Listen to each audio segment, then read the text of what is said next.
ขอโอกาสครับผม Luang opens his Dhamma teaching with giving you all a blessing in the Dhamma, saying this is an evening talk, it is night time, getting dark, the 14th of April, and we have come here together to do our duties in perfecting ourselves, in practicing the Dhamma, and we have sacrificed time to hear the teaching.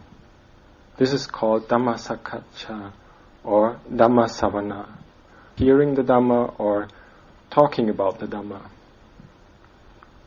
So we come here and we are given information about the Dhamma, the teaching, to reflect on. The evening time is very suitable for this because it can cut off the hindrances and the obstacles of busyness and agitation. Naturally, because evening time is a quiet time, and it's an appropriate time to develop the nama dhamma, the mental faculties, the mental elements in us. Strengthen our immunity, our mental immunity towards impingements from the world. The practice of Dhamma may be familiar to us, but maybe we are not fully sure about it. We are left with our duty to arrange our life in a way that leads to peace.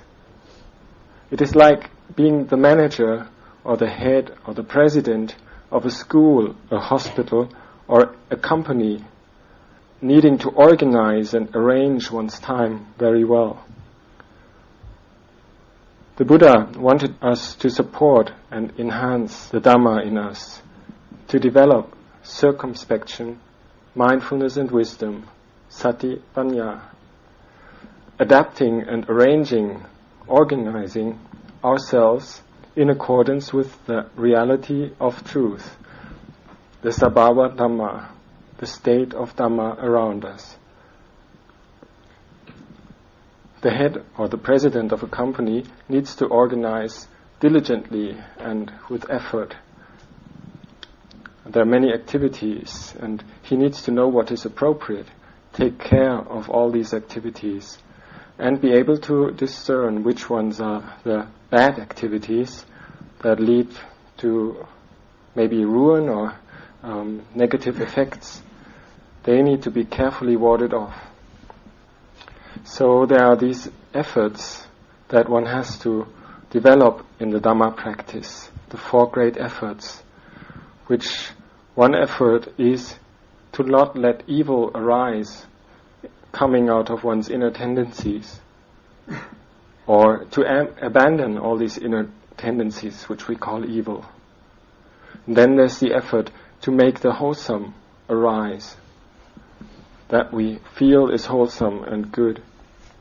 We make it arise, and the last part of the four great efforts is to make that which is wholesome in us become full and increase it.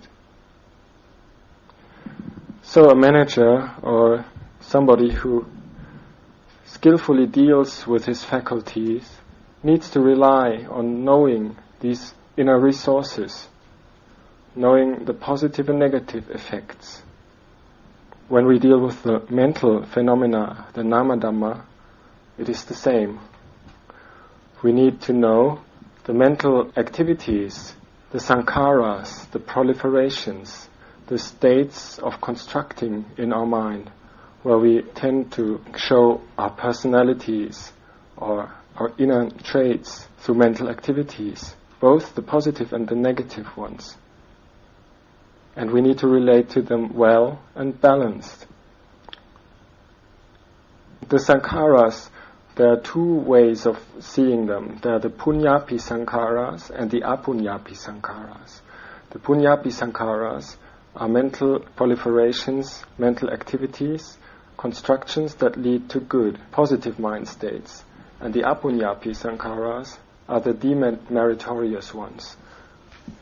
And they need to be handled with sati and sampajanya, with mindfulness and comprehension, clear comprehension. Luang Por stressed very much the circumspection and awareness of these processes, to know the effects of these mental states, and to deal with them carefully and not follow one's desires. The desires, they might take us astray and they might delude us. To be aware, to know what is right or wrong, what is good and bad in one's mind. We have to watch our mind like we watch wild animals. For this we have to be very careful. We have to be careful not to interfere with them, so we can study their behavior. So we need a lot of mindfulness, and we need upekkha. That means we need to be equanimous and be in a pure and peaceful state of mind. And then our reactions to these states of minds, to the dhammas around us, will be beneficial and will give rise to things that are useful. So the Buddha wanted us to relate to our environment and our inner world with circumspection, be aware and do things correctly, rightly, be attentive. And this means fulfilling our duties towards practicing the Dhamma. Dhamma, the word Dhamma is very broad. It comprises the body, the mind, nature, feelings, the Rupa Dhamma, the form Dhammas, which can be easily observed, and the Nama Dhammas, the Dhammas that arise in the mind, which we need to be very detailed to be able to observe and to know how they work. Luang Por compares it to a theater show. The actions of a mind are like a show. The actors perform a show to stimulate feelings in us. The sankharas are like a show. We are the ones that watch the theater of the sankharas, how they create mental images, how our mind fantasizes, and how they play tricks. Sometimes these sankharas, these images of our mind that arise, may be real, but most of the time they're not. They're illusions. And they make us feel happy and sad if we follow them, if we believe them. And what arises amounts to dukkha, suffering. But the Buddha taught us to see these processes in accordance with reality, in accordance with what they really are. To see these things according to reality means that we have to have peace with the sankharas. We have to see them with peace. We have to follow their activities in a peaceful way. Then the sankharas turn to be the visankharas. The mind turns to a state where it is not proliferating. Even the wholesome sankharas, the punyapi sankharas, the ones that are desirable, we need to pay special attention and understand so they don't become dangerous and trick us. So all this is about being responsible and taking oneself as a refuge, being self-reliant in understanding, being undeluded, to see what good action is like and what bad action is like. Believe in our own actions, believe in the capacity to act, to take care. This is on the one side for the movements of the body, and on the other side for our verbal actions. Which are the skillful ones? This can be compared to taking food and knowing exactly the effects of the food, the kind of food we take on our body. The Buddha called this kamma. Kamma means action.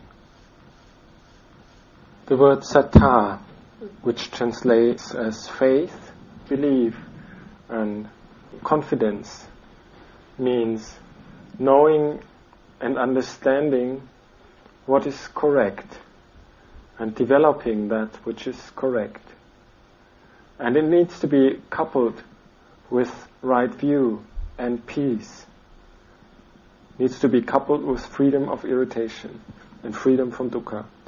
Sattha, faith, is actually a synonym for panya, which means wisdom. It is the wisdom to develop ourselves, the wisdom that helps us develop ourselves, and fulfilling our duty and the quality of belief into the characteristic ways and beings of one who sees the dangers of living in this world and living in samsara. It means to have the faith and to develop our qualities towards the qualities of the Buddha. The qualities of the Buddha, they are not personally confined to him as a historic being, but there are certain qualities, there are qualities of Dhamma that manifest in this person called the Buddha. And they are always there. They are there in every day and age, irrespective of time. If we have faith, we try to develop these qualities through wisdom and through peace of mind, through freedom from irritation and dukkha. What are the factors that make up the qualities of the Buddha? There is the quality of wisdom, the panyati guna. That means the wisdom to see things correctly. What kinds of things?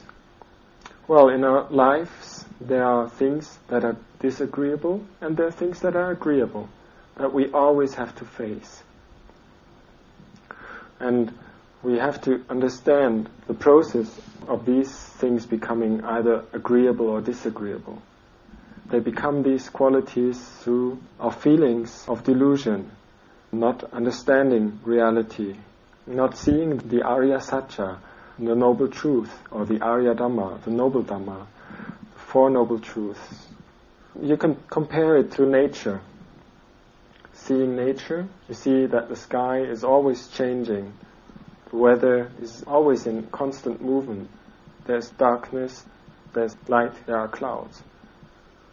So when we understand nature in terms of the Arya Satya, we see there's always dukkha arising and dukkha ceasing. We focus on seeing this and see it like the weather. It's dukkha passing. We have to look closely and understand that there is open dukkha, which is easy to see, and there's hidden dukkha. The open dukkha is the dukkha that immediately feels painful. The hidden dukkha comes in the form of disagreeable or agreeable phenomena that are always there. The agreeable ones, the pleasurable ones, tend to delude us, but in fact they are dukkha in disguise. If we crave for the fulfillment of our hopes, in fact the Buddha saw this as dukkha. And he advised us to see all these processes, these hopes, these phenomena of things that are likable or dislikable, to see them like clouds that are just passing. They're not permanent. This means to see the trilakkhana, the three characteristics. And if we see this, if we see life and the processes in life like this, we develop peace. What people generally understand as happiness really depends on the phase of the life they are in. For example, young children, they think to play around is happiness. They're happy when they get toys and they play with them. The teenagers, they are in the period of their life where they get carried away with going out for fun, pleasure, entertainment, and they never think of the consequences and they don't reflect much about it. They just do things that sometimes lead to danger, and sometimes they get depressed about it if it doesn't work. And then there's the period of old age. Happiness for somebody who is old may look different again. In general, the Buddha said, what we have to do to understand sukha is to take responsibility and not follow the illusions that sukha creates and separate us, become secluded from them, have a sense of separation and distance from fun, pleasure. And then we're filled with inner peace and tranquility. So the wisdom of Buddha, the quality of wisdom of the Buddha is to know what is appropriate in our lives and inappropriate. And he takes this knowledge all the way to the Four Noble Truths, understanding dukkha, understanding the arising and the ceasing of dukkha, and leading one's life with mindfulness and wisdom. To become, so to say, immune against sukha and dukkha, through not giving them importance, just seeing them as a theater show, where the actors are not real. And we see through the actors. We see through the delusion and understand and look at the world and the minds and the moods. Understand how they are tricking us. The moods, they are called kusala and akusala in the framework of the very high teaching of the Abhidhamma. This is what the Abhidhamma is all about. States that are wholesome or unwholesome. It's all about the mind. A mode of being that is based on the mind, either healthy or unhealthy. We can understand what the wholesome mind means through thinking about the fact that a wholesome mind leads to friendship. It's a mind that leads to goodness and harmlessness, friendship and an attitude that is not threatening, which even animals can experience and feel. The Buddha said, this is the way of life of a samana, a recluse, a renunciate, a contemplative, a peaceful one. A samana is somebody who doesn't cause others conflict or threatens them. And this we can see already in the color of the robes that the Buddha chose for his samanas, for his monks. It is a color that is not offensive to anybody, doesn't even feel threatening to animals. Animals don't fear the monks. They feel immediate friendship and they can accept the monks as another being. The akusala, the unwholesome, immediately feels frightening.